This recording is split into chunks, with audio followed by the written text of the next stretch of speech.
ka-vibes! It's me again, AC, and welcome to my channel, Vibes ni AC. Kung bago ka lang sa channel ko, please don't forget to hit like and then press the subscribe button and the notification bell for more updates.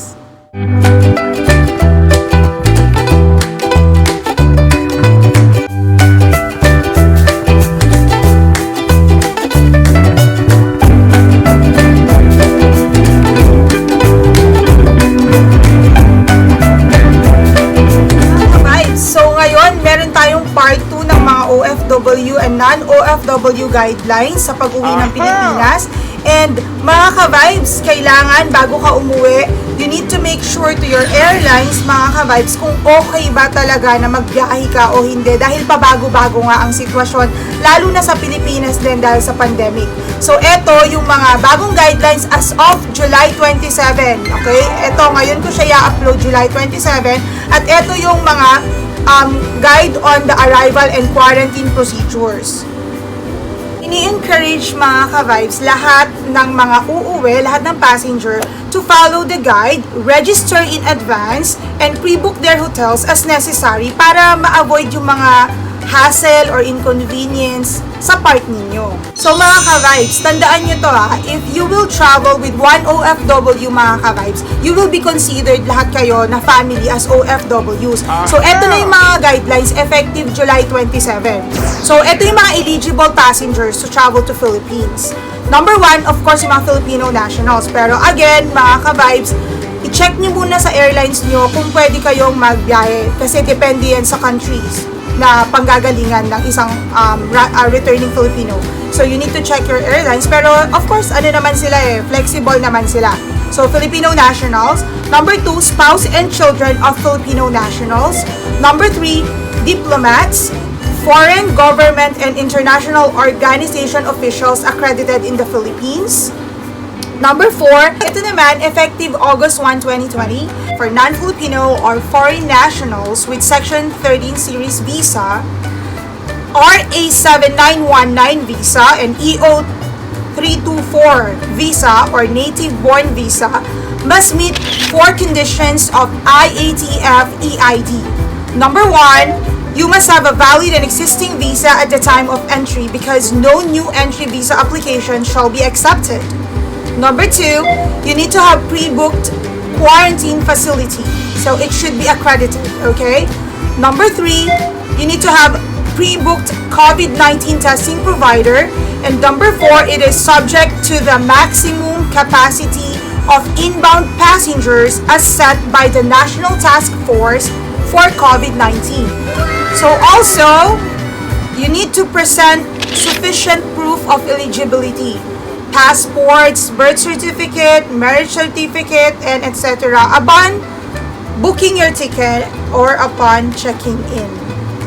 So mga ka-vibes, if you have inquiries, ilalagay ko po sa description box yung number ng Philippine Bureau of Immigration, yung telephone nila, yung Facebook nila, yung website nila, and their email addresses. Okay, eto na mga ka-vibes. Kailangan yung makinig dito mga ka-vibes. Ito ay effective for all international flights arriving in Manila starting July 27, 12 midnight ng local time ng Pilipinas mga ka-vibes. Kaya kailangan pakinggan yung mabuti to.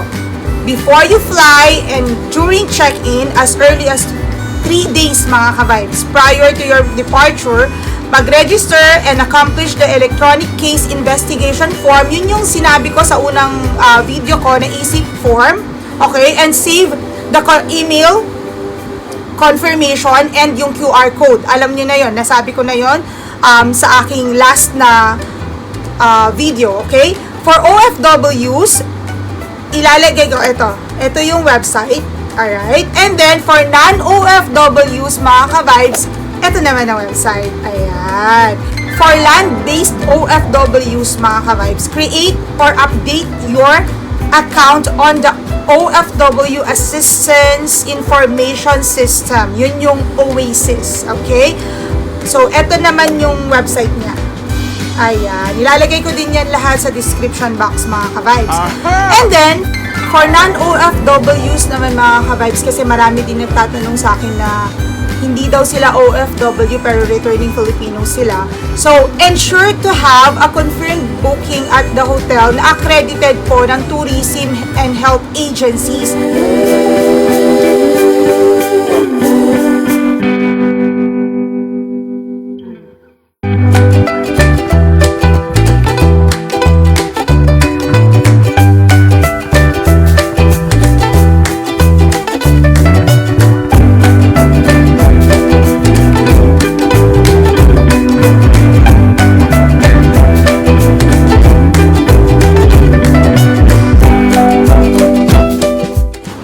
Ayan, nakikita nyo yan sa ating screen ngayon.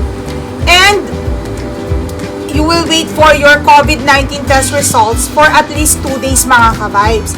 2 days yung paghintay, pero hindi siguradong yung 2 days na yon yung result lang yun mga ka-vibes, kukuha ka pa ng certificate. So, usually, nag-i-stay sila for 2 to 6 days mga ka-vibes. Maging totoo tayo. Yun talaga yung days ng pag-stay nila sa hotel, okay? 2 days yung result, pero hintayin mo pa yung certificate mo na negative ka, okay?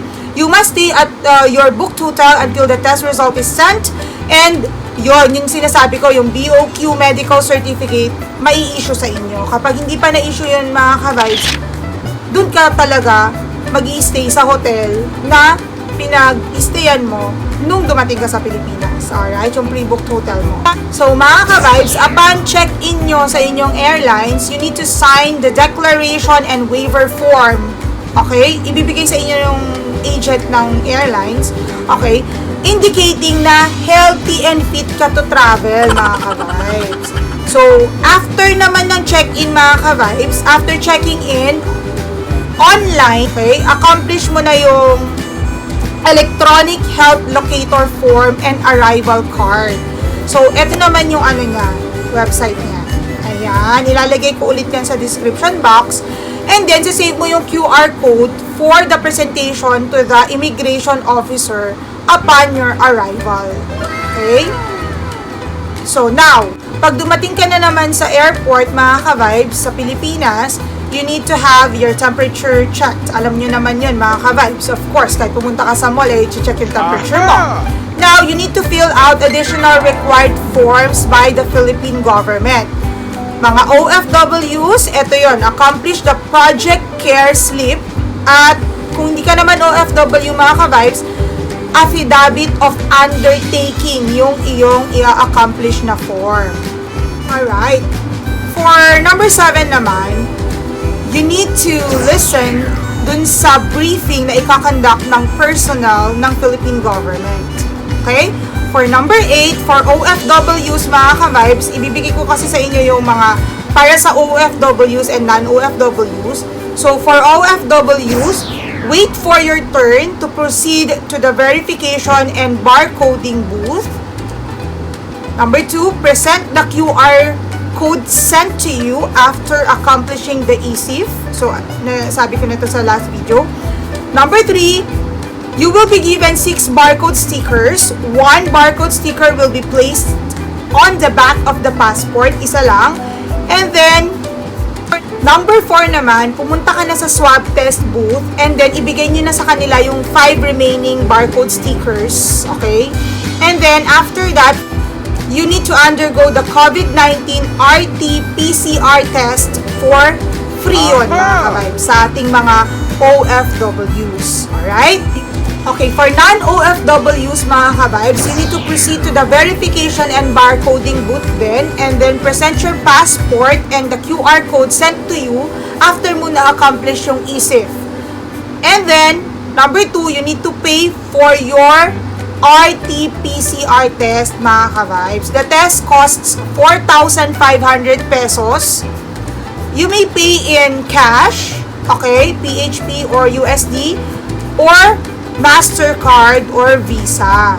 Okay? So, yung currency exchange and ATMs naman, mga ka-vibes, available yan inside the terminal. So, walang problema.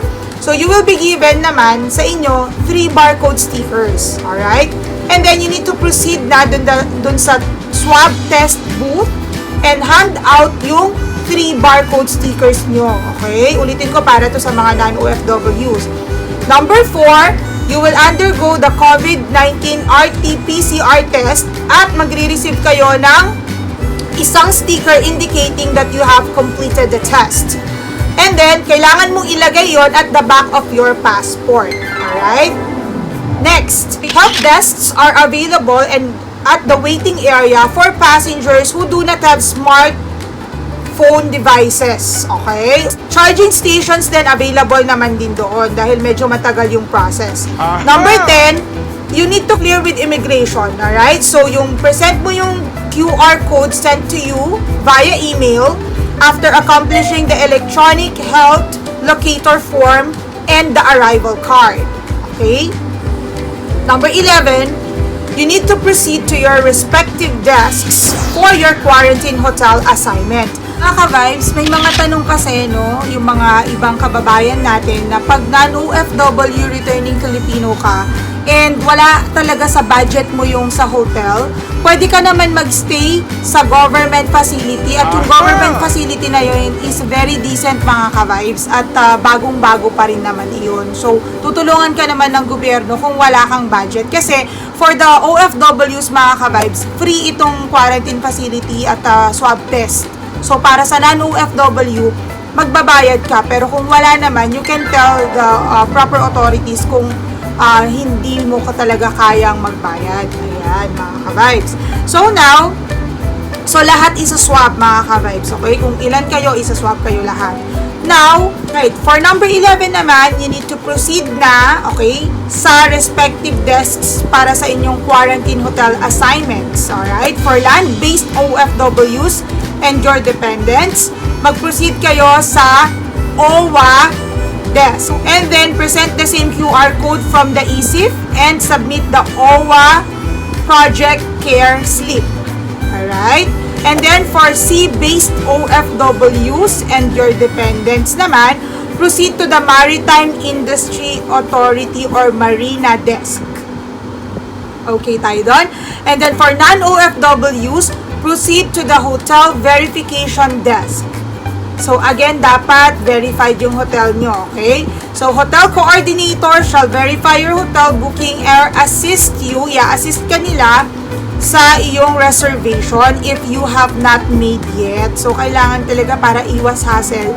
Gawa ka na, mag-book ka na prior na sa pagdating mo sa Pilipinas. Ayun, alright? So, please ensure that the hotel verifiers have signed or stamped your affidavit of undertaking. Kanina, di ba, may ginawa kang affidavit of undertaking, mga ka-vibes.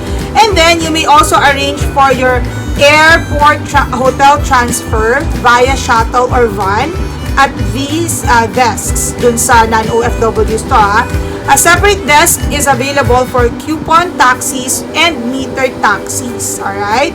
And then, a sticker will be given to you indicating your choice of transportation to the hotel. For pre-arranged hotel, mga ka-vibes, yung transfer nyo ay red sticker. Again, it is for pre-arranged hotel. Red sticker. For shuttles and vans, blue sticker tayo, mga ka-vibes. And then, for metered taxis naman, yellow sticker yung ibibigay nila sa inyo. And then, for coupon taxis naman, green stickers, mga ka-vibes.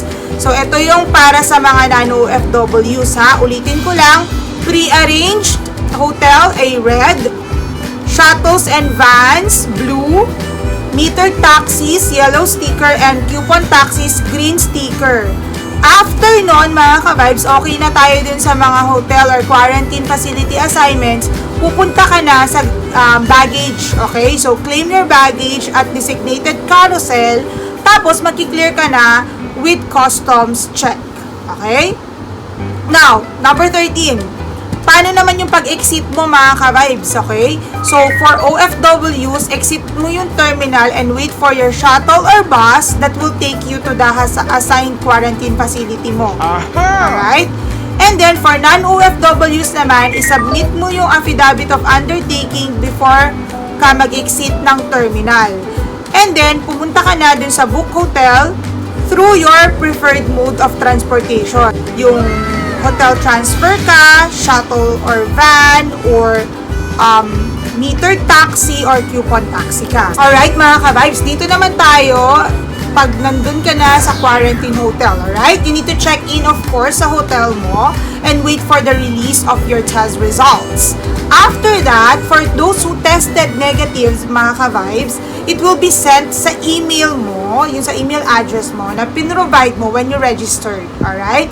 The timings of the release, okay, ng test results, hindi talaga natin alam kung shortened or extended. That's the reason why sinabi ko na 2 days mong hihintayin yung test results, pero yung certificate mo, yung medical certificate mo, attesting na negative ka, mga ka-vibes, medyo matatagalan kasi ang dami-dami yung umuuwi. Hindi lang ikaw. So, ang dami. Sa isang airplane pa lang, ang dami nang uuwi. So, sa ibang mga airlines pa, di ba? Ang daming umuuwi. So, hihintayin mo talaga, mga ka-vibes. So, sinasabi na nila dito, disclaimer, hindi natin sure kung shortened siya or extended yung time ng pagstay mo sa yung quarantine facility.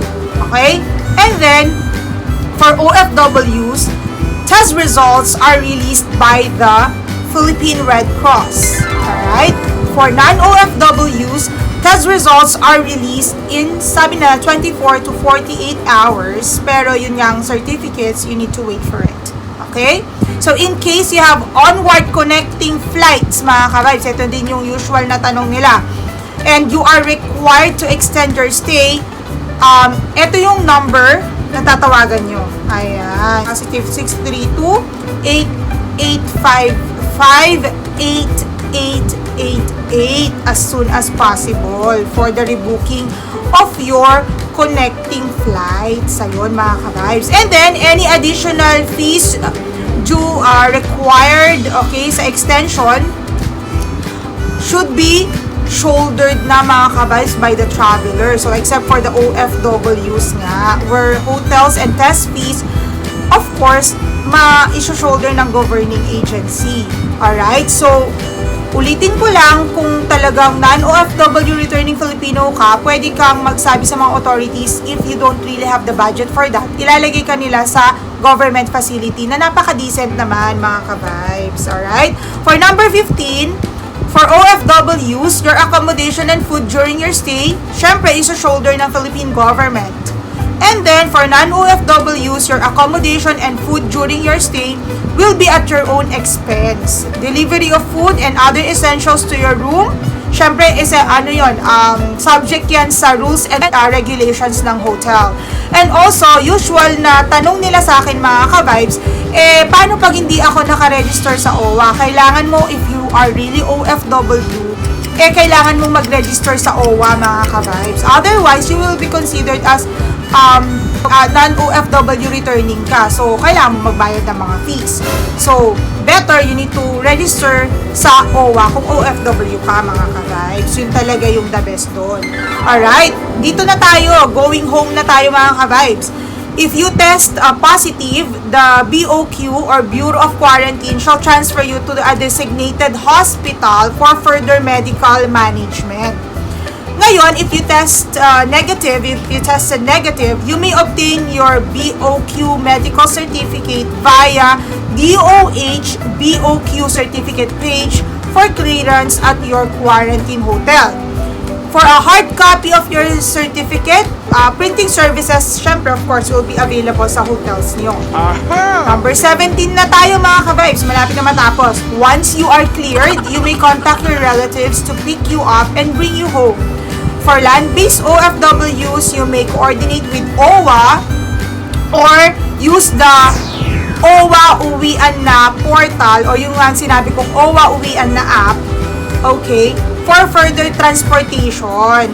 Yung mga transportation needs nyo after the final point of arrival. Now, for sea-based OFWs, mga ka-vibes, you may coordinate with your local manning agency. So, yun yung LMA. So, para sa final point of arrival nyo. For non-OFWs, mga ka-vibes, further transportation shall be at your own expense na naman. Okay? So, ayun, once at home, kung hindi nyo na-complete yung 14 days nun sa quarantine hotel or quarantine facility na i-designate sa inyo, you need to complete it sa inyong local government unit or sa inyong hometown kung saan kayo uuwi kasi imo-monitor pa rin kayo mga ka-vibes. So wag ka, sinabi ko nga sa unang sa unang vlog ko na wag kayong tatakas mga ka-vibes kasi mahirap yung mag-party-party na kayo, baka panagutin pa kayo sa batas agad mga ka-vibes or lumabas-labas kayo. Kailangan kumpletuhin nyo yung 14 days mga ka-vibes para rin naman sa mga taong nasa paligid natin, di ba? Para sure tayong wala COVID-free talaga tayo. So, okay, sagutan portion naman tayo mga ka-vibes. So, ito namang portion natin ito ay sasagutin ko lang yung mga tinanong ng ating mga kababayan sa aking FB page. Ayan, ang aking FB page. So, pagka gusto nyo magtanong sa akin, ang gusto nyo kumuha ng list talaga ng mga hotels at yung mga fees nila, ayan, pwede ko kayong sendan through this FB account, alright?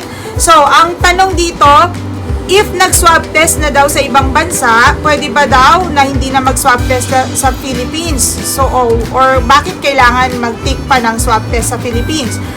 Ito po yung sagot, okay?